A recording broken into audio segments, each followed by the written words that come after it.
मछली के शिकार की गर्ज से हम तीनों दोस्त कांटा दरिया में डाले बैठे थे।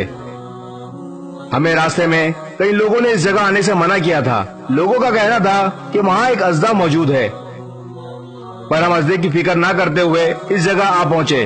रात काफी हो चुकी थी और चांद तारे नजर आने लगे थे। हमने एहतियात के तौर पर एक बंदूक अपने साथ ले ली थी। जैसे जैसे रात गुजरती गई, हम तीनों दोस्तों पर नींद तारी होने लगी और आखिरकार रात के एक पहर हम तीनों नींद की आगोश में चले गए। कुछ ही घंटों बाद मुझे अपने सीने पर सख्त दबाव महसूस हो रहा था। मेरी आंख खुली तो देखा एक अजदा मेरे जिस्म के गिर्द बल डालकर मुझे जकड़ा हुआ है। ये सब देखकर मेरी ऊपर की सांस ऊपर और नीचे की सांस नीचे ही रह गई। मैं सोचने लगा कि अपने दोस्तों को कैसे जगाऊं। अगर जरा भी हिलता तो अजदा मुश्तइल होकर मुझे निकल जाता। अचानक मेरे एक दोस्त की स्टिक हिलने लगी। शायद कोई मछली इसके कांटे में लगी थी।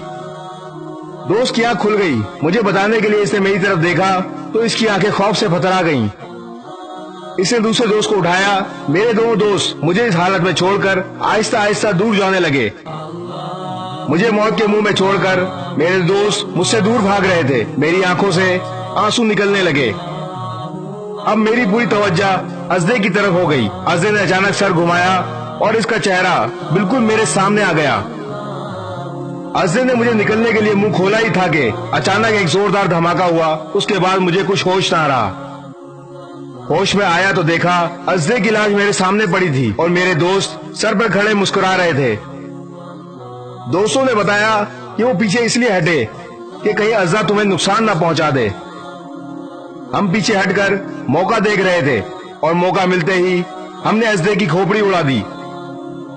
मैंने अल्लाह ताला का शुक्र अदा किया कि अल्लाह तूने मुझे इतने अच्छे और अक्लमंद दोस्त दिए।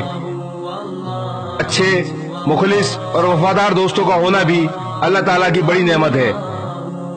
आपके मुश्किल वक्त में ही आपके दोस्तों की पहचान होती है कि कौन खोटा है और कौन सोना। गरीब वो है जिसका कोई दोस्त नहीं। इस वीडियो को शेयर जरूर करें। हो सकता है आपके एक शेयर से ये बात किसी के दिल में उतर जाए।